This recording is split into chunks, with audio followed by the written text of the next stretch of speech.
né, um encontro com o noivo. E é uma palavra muito propícia para o momento que nós estamos vivendo, mas é uma palavra que ela se enquadra em todos os momentos da nossa caminhada, da nossa vida. Na verdade, é uma palavra que o próprio Jesus trouxe, né? É uma palavra que foi transferida e que o apóstolo Paulo ministrou, o apóstolo Pedro ministrou, que o apóstolo João ministrou. Enfim, é uma palavra muito atual, porque é o que nós precisamos para que haja um despertamento. Eu ainda fico, irmãos, eu ainda estou assim, um pouco ainda perplexo, né? Porque diante de tanta desgraça, desgraça no sentido que aconteceu no mundo todo, né? Nós ainda assim, mesmo assim, nós vemos um povo que ainda não se voltou para Deus, né?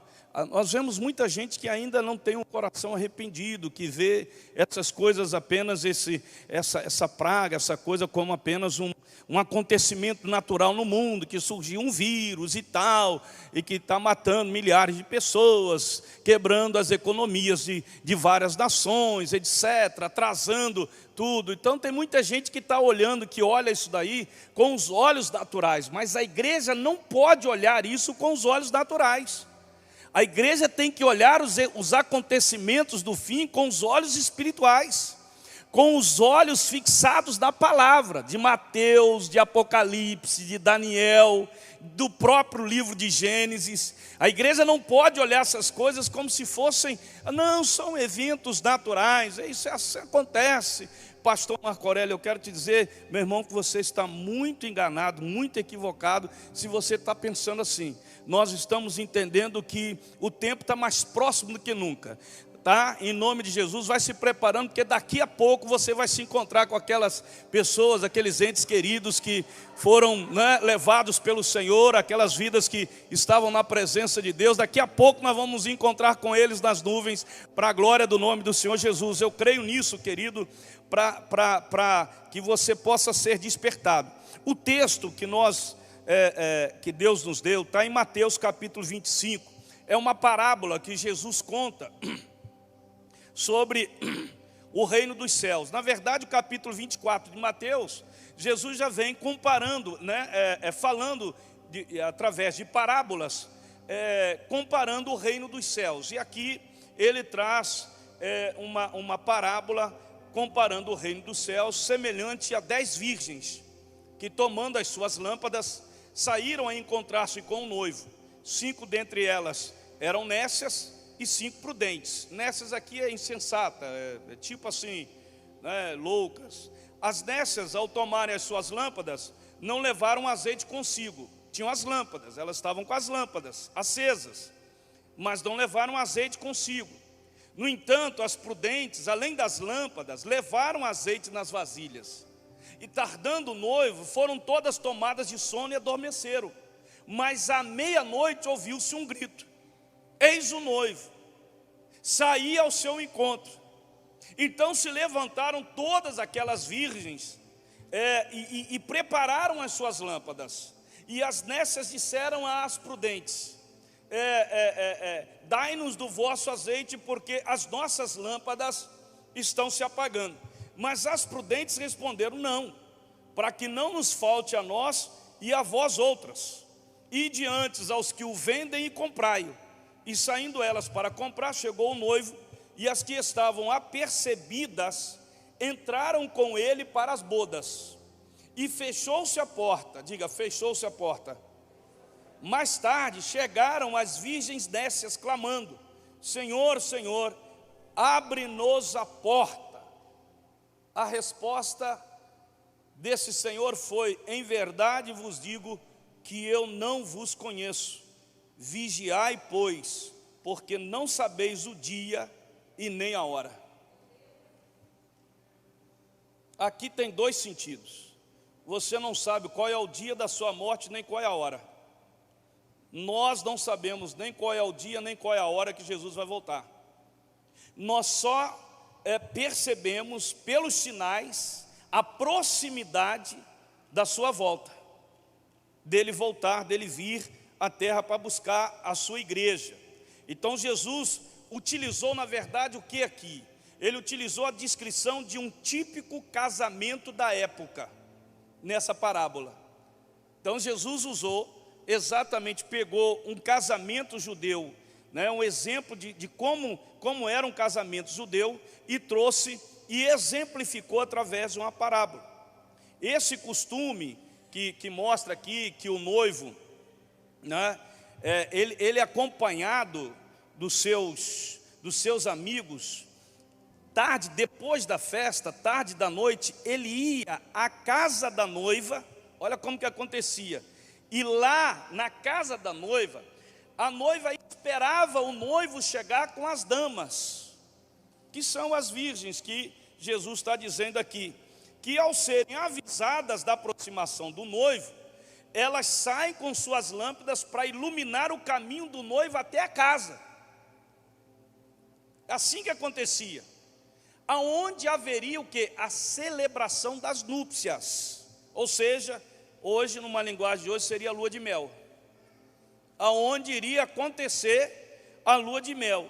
Sobre a escolha, na verdade, quando fala das 10 virgens aqui, na verdade, naquela época, se utilizava exatamente isto, né? Era uma exigência de 10 moças, era uma formalidade judaica, que haveria necessidade de ser exatamente a quantidade de 10 moças virgens. O contexto na parábola, na verdade, é uma história que Jesus conta sobre a segunda vinda dele.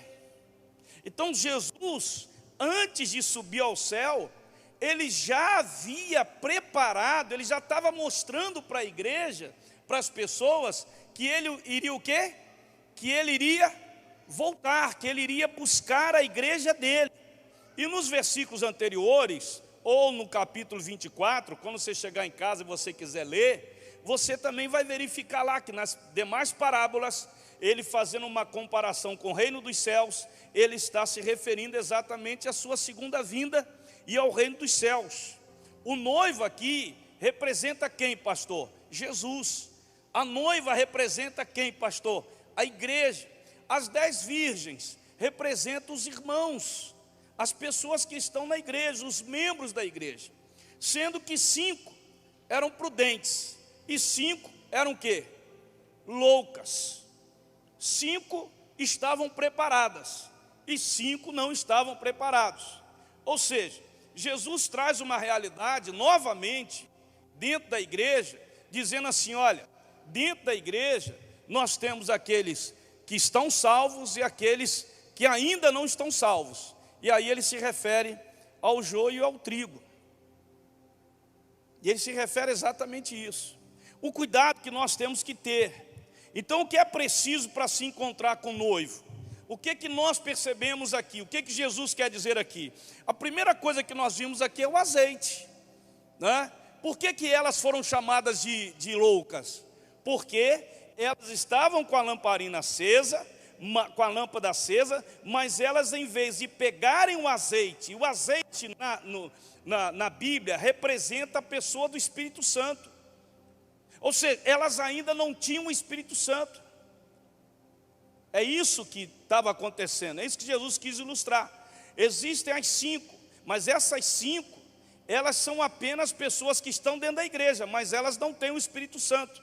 As outras 5 levaram a vasilha do azeite. Por quê? Porque, diga assim, é o azeite que faz a diferença. Não é a lâmpada, irmão, é o azeite. Porque a lâmpada pode apagar, mas se tiver azeite não vai apagar. Amém, queridos? Você está entendendo isso? Então, pastor, o que é a lâmpada? Então, a lâmpada representa os religiosos. A lâmpada apagada. A lâmpada que um dia parecia estar acesa, né? E você conhece muita gente que um dia parecia ser, e você foi perceber que não eram. Por quê? Porque ainda não tinha o quê? O Espírito Santo, uma vida transformada. Aqui a Bíblia diz que todos eram virgens. E historicamente, irmão, historicamente, tá?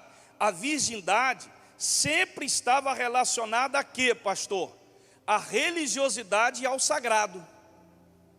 A virgindade. Naquela época, historicamente, a virgindade era relacionado exatamente à religiosidade, que significa que alguns podem colocar como pureza, né?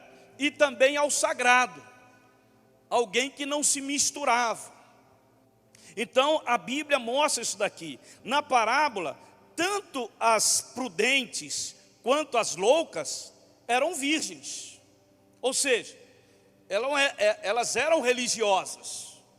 Isso não significa que aquelas que não levaram azeite, né, que você pode dizer assim: ah, pastor, elas perderam a salvação, elas estiveram dentro da igreja e depois elas perderam a salvação. Não, não significa isso não. Significa que elas nunca tiveram a salvação. Exatamente isso. Não é que elas perderam, é porque elas nunca tiveram. Amém, queridos? Então, quando Jesus coloca que as 10 eram virgens, né? E as virgens loucas, em nenhum momento, desde o início, elas foram prudentes. E nem as prudentes em nenhum momento foram loucas. Até o momento delas falaram assim, quando as loucas pediram: me dá um pouco do seu azeite. Se as prudentes compartilhassem o azeite ali, meu irmão, que você vai entender mais na frente, elas estariam tendo uma postura insensata. Como é que eu vou compartilhar com você algo, porque lá na frente eu vou precisar, e nem eu nem você, então nós dois. E veja só como que é interessante quando a gente olha para essa parábola, né? Quando você olha para a figura do azeite, você entende, não basta pastor ser religioso, não basta ser virgem, tem que ter azeite. Não basta você estar na igreja, você tem que ter azeite, tem que ter unção, amém? Tem que ter brilho, tem que ter algo que faça essa luz iluminar, em nome de Jesus, aleluia. Por isso que a Bíblia diz que luz não combina com trevas. Então não tem como você está com azeite e ao mesmo tempo você está nas trevas, com pessoas que estão nas trevas, e dizer assim: não, pastor, mas não tem combinação. Uma coisa se afasta da outra. Quando a luz chega, as trevas desaparecem. Amém, queridos? Por isso que quando Paulo lá na frente, na carta aos Coríntios, ele diz assim: olha, não há como conciliar, né, luz com trevas, não há como conciliar julgo desigual com julgo igual, ou seja, não há como você unir as duas coisas. E isso é bem claro na Bíblia, irmão, e eu não quero me aprofundar nisso daqui, né? As loucas eram virgens, as loucas tinham lâmpadas, mas o que aconteceu? Elas saíram sem o quê? O azeite, digo, o azeite. Precisa do azeite. Aí você hoje entende por que muitos passam pela igreja, ou muitos estão na igreja, mas não brilham, não há transformação, não há mudança. E você vê que muita gente pode estar na igreja fazendo muita coisa e sem azeite. Sem azeite, né? Não tem azeite, não tem unção, não tem alegria, não tem a mudança, não tem a transformação, não atrai, né? E interessante que eu estava orando, falando com Deus, irmão, e Deus, ele disse assim: Senhor, me faz entender, porque eu tenho umas querelas com o Senhor de vez em quando. Ele disse assim: me faz entender, Senhor, por que as pessoas que conhecem já a Tua palavra, que passaram pela igreja, e quando eu falo igreja, eu falo corpo, eu falo família, eu falo comunhão, eu falo congregação, né? Eu falo isso daí. Por que elas não se voltam para o Senhor, né? Por que elas não se voltam para Ti? Porque elas conhecem a palavra, elas experimentaram alguma coisa, ou não, Senhor? Deus diz: elas sempre tiveram, mas elas nunca foram. Então, filho, você tem que entender, esse é o processo. O encontro com o noivo, o encontro com o noivo precisa ter azeite. Tem que ter azeite. E quando você olha para a vida de alguém que não tem um azeite, você sabe. Aquela pessoa é um religioso, uma religiosa. Ela não tem azeite. E eu preciso ter azeite, porque sem azeite você não consegue entrar, você não consegue estar na presença. As coisas incomodam você, incomodam mesmo, né? Sem azeite você acha que estar na igreja é uma perda de tempo, né? Eu até estava pensando que essas pessoas que muitas vezes, irmãos, eu estou falando, não estou citando o nome de ninguém, mas você sabe, nós passamos anos e anos, né, que a gente vive o evangelho. Quando você olha para essas pessoas, ou você pensa nelas, porque você ama essas pessoas, e você deseja que essas pessoas se voltem para o seu, que elas caiam em si, como um filho pródigo caiu em si, né? E quando você olha, esse dia eu estava pensando assim, o que deve passar na cabeça dessas pessoas? Aí sabe o que veio na minha mente, naquela hora? Eu creio que foi o Espírito Santo.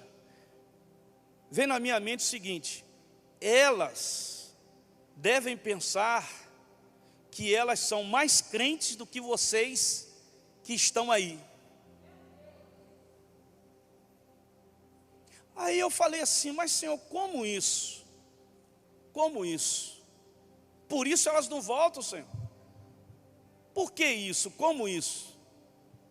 Aí o Senhor falou assim, porque o parâmetro da vida delas é o homem, não sou eu. No dia que for eu, elas voltam, elas se submetem, elas pegam azeite e elas têm esse encontro. E nunca mais você vai sair da presença dEle, da comunhão com Ele e nem da congregação dos santos. Louvado seja o nome do Senhor. Amém, queridos? Então veja, quando a graça de Deus alcança o pecador, aquele pecador é regenerado pelo Espírito Santo. Amém, queridos? E passa o quê? Passa a conservar e a conhecer, melhor dizendo, a fé salvadora. Esse azeite, irmão, ele não pode ser dividido. Por quê, pastor? Porque a salvação é pessoal. Você está entendendo? A graça de Deus não se transfere para outra pessoa, não. Eu não tenho poder, a graça que está em mim, eu não tenho como passar para você, não. Ela é pessoal. Então, quando ele fala ali que não dividiu o azeite, é porque o azeite é a graça de Deus, é a graça salvadora.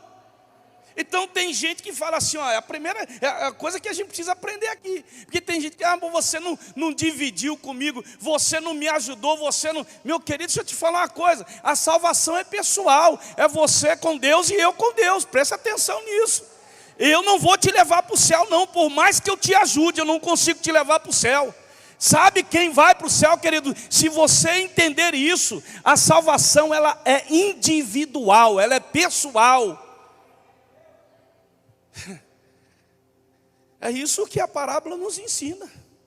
E tem gente que quando olha essa parábola pode até pensar assim, nossa, elas foram orgulhosas, né? Não, porque graça não se divide, graça não se compartilha, não tira de dentro de você para dar para o outro, irmão. Por quê, pastor? Porque a graça vem do céu. Amém? A graça vem do céu, a medida da fé é para cada um tem uma medida de fé. Amém, queridos? Entenda isso daí com muito carinho. Significa, pastor, que a pessoa pode ter uma vida religiosa sem o Espírito Santo. Exatamente, desse jeito aí. Desse jeito. E ele achar que está com o noivo. Ele achar que está com o noivo. Né? Que na hora H a coisa vai acontecer. Não. Segunda coisa importante aqui, irmãos, para esse encontro. É preciso ser transparente. Como assim, pastor? Irmãos, as aparências enganam. Olha só, presta atenção aqui em mim. As 10 eram virgens, possuíam lâmpadas. E pelo versículo 8, que nos diz, elas saíram ao encontro do noivo com as lâmpadas acesas. Nesse momento, talvez, fosse praticamente impossível, humanamente falando, separá-las. Por quê, pastor? Porque aparentemente as 10 virgens eram idênticas. Eram idênticas. Elas tinham lâmpadas, né? Elas eram virgens, estavam indo de encontro ao noivo. Mas olha como que a diferença está nos detalhes. Nos detalhes. Por isso você tem que ter cuidado com a aparência. É muito difícil você separar os crentes nominais dos crentes irmãos verdadeiros. Não tem como você apontar e você começar a separar. E Jesus ilustra bem isso em outra parábola. Eles frequentam as mesmas igrejas, ouvem os mesmos sermões, cantam os mesmos louvores, participam muitas vezes do mesmo ministério, ou dos ministérios da igreja. É difícil separar os crentes nominais dos crentes verdadeiros. Por isso, quando você olha para aqui, você tem que ter cuidado, irmãos, porque muita gente vive da aparência. E é difícil descobrir. Até no discipulado é difícil. Até quando você está discipulando, as pessoas são capazes de esconder as coisas. E você vira a descobrir 2, 3 anos depois que aquela pessoa escondia aquilo. É verdade, irmãos, é verdade. Verdade. Sabe? Então é claro, quando você olha para Jesus e os discípulos de Jesus, você não pode fazer essa comparação, porque Jesus conhecia o coração do ser humano. Nós não conhecemos. Eu sou discipulador, né? Eu tenho meu discipulador também, mas ele não conhece o meu coração, a não ser que eu abra o meu coração para ele e não esconda nada dele, para que ele possa me ajudar. Então diga assim: as aparências enganam. Amém? Olha só, presta atenção, vou confirmar isso daqui com a palavra. Alguns até se destacam, eles oram fervorosamente, pregam muitas vezes eloquentemente, ou seja, tem uma facilidade de pregar, curam doentes, expulsam demônios e dizem levar o nome de Cristo. Se você vê uma pessoa assim, você vai dizer assim: ela é crente. É ou não é? E tem gente assim: ela é mais crente que eu. Nossa, esse irmão aí, meu Deus do céu, é muito mais crente que eu, porque ele, né, ele cura, ele faz milagre, ele vai lá e prega. Será? Olha o que a Bíblia diz, irmãos. Curiosamente, eles enganam os homens, mas não enganam a Deus. Então tem gente que desiste muitas vezes, porque não, pastor, eu já tentei, eu já fiz isso aí, mas nosso Deus, só me dei mal, porque as pessoas acabam frustrando a gente, decepcionando. Deixa eu te falar uma coisa, querido: as pessoas podem enganar a gente, mas elas não vão conseguir enganar Deus nunca. Você está entendendo isso? Amém? Então fica tranquilo, o seu papel é fazer aquilo que Deus colocou nas tuas mãos para fazer. Curiosamente, a parábola que nós lemos, Jesus usa praticamente a mesma expressão que ele já havia utilizado em Mateus capítulo 7. Eu nunca vos conheci, apartai-vos de mim. É o que ele diz. Lá em Mateus capítulo 7, ele diz isso para: mas Senhor, nós não pregamos em teu nome, nós não expulsamos demônio no teu nome, nós não fizemos isso no teu nome, Senhor, nós não curamos pessoas no teu nome. Aí Jesus olha para elas e diz assim: eu não conheço vocês, eu não sei quem é vocês. É uma palavra difícil até de você receber, mas eu fiz tanta coisa. Não é? Precisa, diga assim, para ter um encontro com o noivo, precisa ser transparente. Uma vida cristã, irmãos, transformada, ela é evidenciada pelo fruto do Espírito e não pelos dons do Espírito. Eu vou repetir isso aqui. Vocês estão olhando aí. Uma vida cristã transformada é evidenciada pelos frutos e não pelos dons. Você está entendendo isso? Amém? Então cuidado. Um encontro com o noivo, para terminar, é necessário estar preparado. É a terceira coisa que fala aqui. Não segura isso daí. A lição principal, na verdade, dessa parábola é o mandamento de quê? De vigiar. A vigilância prudente é aquela que nos prepara para uma longa espera, né? É fácil você esperar pouco tempo, mas esperar muito tempo não é fácil não. É fácil, irmãos? Quando você chega num banco para pagar uma conta, e você vê uma fila enorme para pagar aquela conta, e você não tem 65 anos de idade, para ir para a fila dos especiais lá, né? Aí você vai para lá, você paga aquela conta, não pastor, eu desisto. Muitas vezes nós desistimos quando nós olhamos que vai demorar muito tempo. Alô, eu queria fazer um pedido de uma pizza. Você está morrendo de fome. Que bom, tal. Quanto tempo demora? Nós estamos demorando em 45 a 1 hora para entregar. Não, muito obrigado, eu não aguento esse tempo todo não. É isso aí. Nós não temos paciência para esperar muito tempo. Entenderam isso, irmãos? Então você precisa entender que a vigilância, ela nos prepara para uma longa espera. Uma longa espera. Em nome de Jesus, irmãos.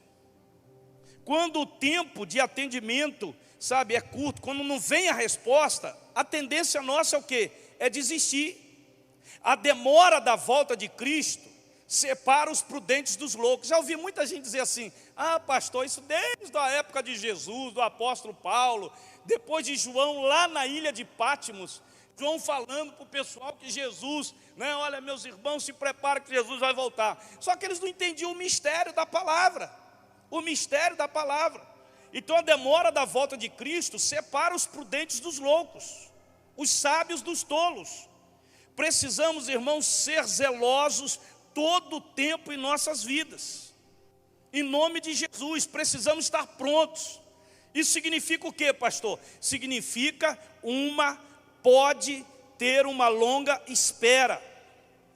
Algumas pessoas acham que vigiar é esperar pela volta de Cristo a qualquer momento. Não, diga assim, em todo tempo. Diga, não é a qualquer momento, é em todo tempo. Porque muita gente hoje pensa exatamente assim: Cristo não vai voltar agora.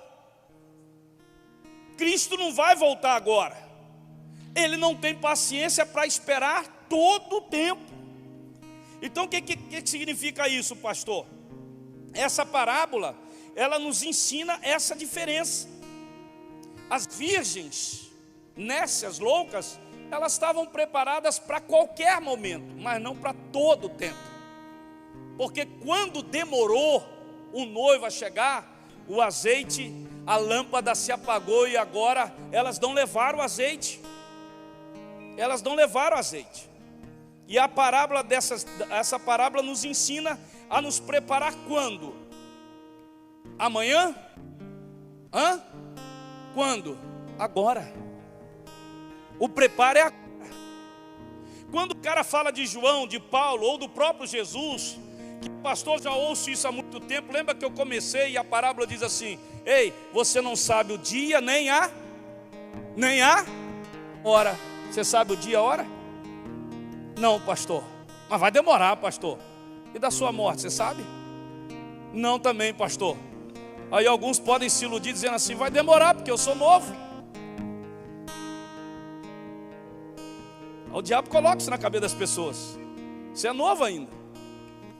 Não vai acontecer nada com você agora. Não é verdade? Você não sabe o dia e a hora. Então você tem que estar preparado. Diga para o teu irmão que está do teu lado: você tem que estar preparado agora. Não é amanhã. Quando que será nosso encontro com o noivo, pastor, para nós irmos para essas núpcias? Quando? Não sei, querido. Eu sei que está perto. Eu sei que está perto. Amém? Está mais perto do que ontem, do que o ano passado. Mas os sinais hoje são assim, muito grandes. Já o presidente dos Estados Unidos já se aliou para poder estabelecer a nova ordem mundial. Essa nova ordem mundial é o preparo para a chegada do anticristo. Então o pessoal está, emenda aí, irmão. Não podemos deixar para amanhã. Por quê, pastor? Pois poderemos no dia de amanhã estar sem azeite. Então diga assim para o seu irmão que está do seu lado: se prepara agora.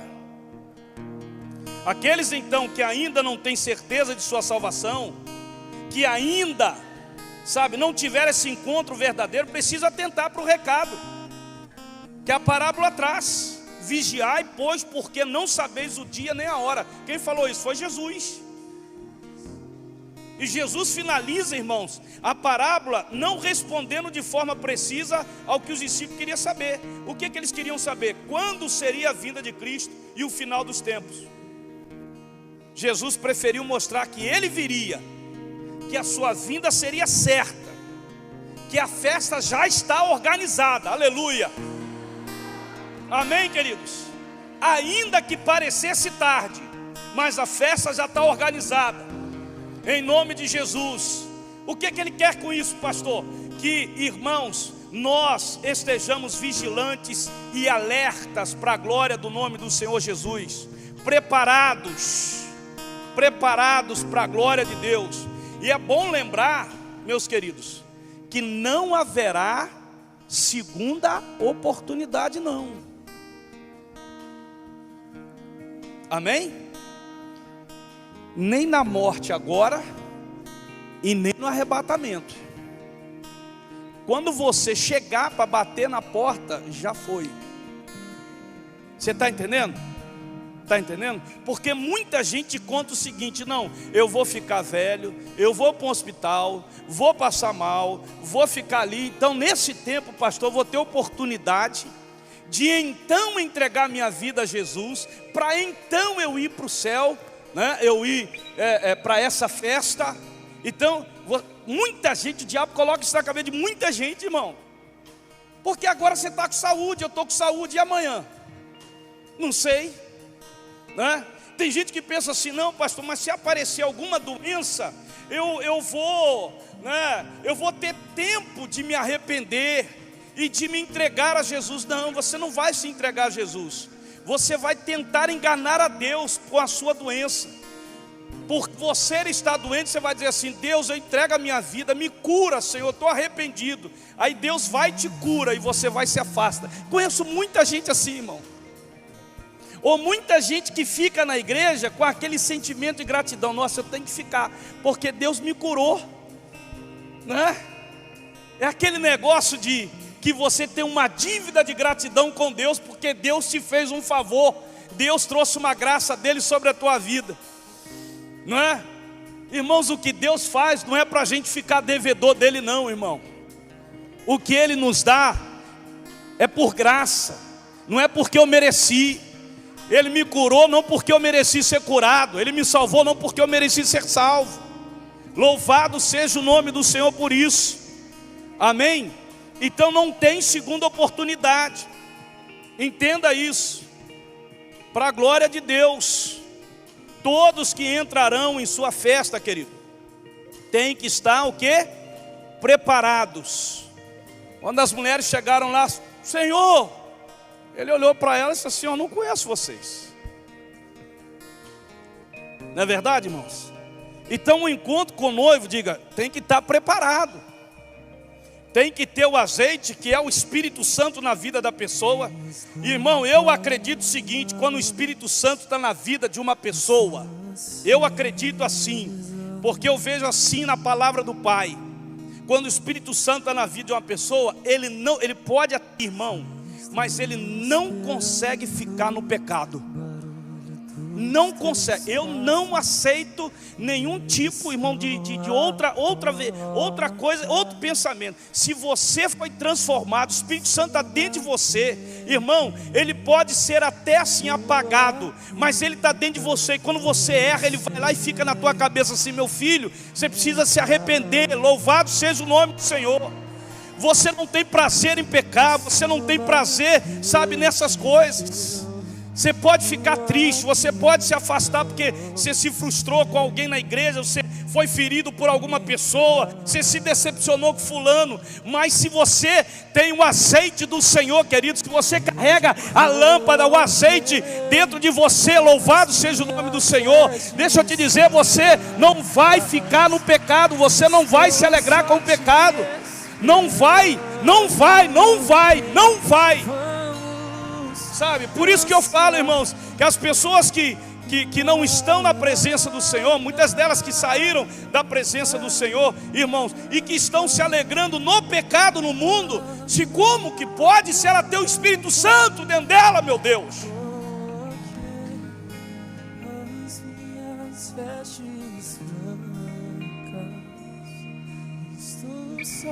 É uma coisa difícil, é uma coisa muito difícil. Mas uma coisa que eu aprendo aqui nessa parábola, irmãos, e que me faz assim lutar, perseverar, é qual, pastor? É que o azeite não se divide. Cada um é responsável pela sua salvação, pela transformação, em nome do Senhor Jesus. Eu não estabeleço juízo de valor, não. Mas uma coisa eu sei: uma vida transformada, o Espírito Santo está ali, e o fruto do Espírito ele vai aparecer. Então o encontro com o noivo, Jesus deixou claro isso. Se prepare agora, não é amanhã. Ah, pastor, o senhor ia falar não é ontem também. Não, porque a misericórdia de Deus foi sobre a tua vida, querido. Mas não fica assim, se segurando nisso. Você tem que se segurar e garantir-se. É com Ele, junto dEle. Amém? Vamos ficar em pé, vamos orar ao Senhor, agradecendo a Deus, porque estar com o Senhor é uma coisa muito linda, muito maravilhosa. De vez em quando eu vejo algumas pessoas assim postando algumas coisas, dizendo assim: não, agora eu estou vivendo a minha vida, estou vivendo a vida, agora estou alegre, agora estou feliz. Eu fico pensando assim: meu Deus do céu, o que o senhor faz, pastor? Eu oro, irmão. Eu oro, toda vez que eu lembro ou vejo, de Senhor, liberta essa vida, abre os olhos dela, abre os olhos dessa vida.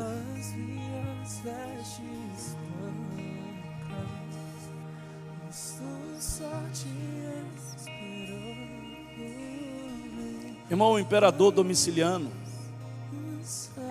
ele tentou apagar a vida de Deus na vida de João. Diz a história que o imperador pegou João, o apóstolo, e jogou dentro de uma panela fervendo, perante todo mundo, porque ele não quis se prostrar diante do imperador e adorar só o imperador. E o imperador chegou naquele momento e disse para ele assim: eu vou te dar uma chance, negue esse teu Deus e adore só a mim. E ele disse assim: adorar só ao meu Deus. E o imperador então deu a ordem: lance ele nesse caldeirão fervilhando. Essa história, irmão, do cristianismo que registra esse fato. E jogou. E ele riu lá, o imperador, e de repente o imperador vê João. Estou falando de João o apóstolo, irmão, que escreveu as 3 cartas do Evangelho. Estou falando de João Batista, não. E naquela hora ali ele se levanta. O imperador fica doido. Porque ele queria abafar, porque João continuava pregando Jesus Cristo, o arrependimento. Aí ele pensou assim: o que nós vamos fazer? Eu já sei o que eu vou fazer para João Batista nunca mais pregar e todo mundo se esquecer dele, nunca mais vão se lembrar dele. Levou e mandou levá-lo preso e colocá-lo na ilha de Patmos. Era uma ilha no meio do mar. E lá, para morrer sozinho. Não sabia ele que ele estava exatamente sendo usado para poder o propósito de Deus ser completo. João Batista chega lá e tem a companhia de quem? Do próprio Deus, que vem do céu e se revela e o toma em espírito e o leva em espírito para que ele enxergasse as últimas coisas. E nessa tarde o Espírito Santo está aqui abrindo os nossos olhos e nos fazendo enxergar essas últimas coisas que foram reveladas pelo Senhor Jesus, o próprio Jesus, a João.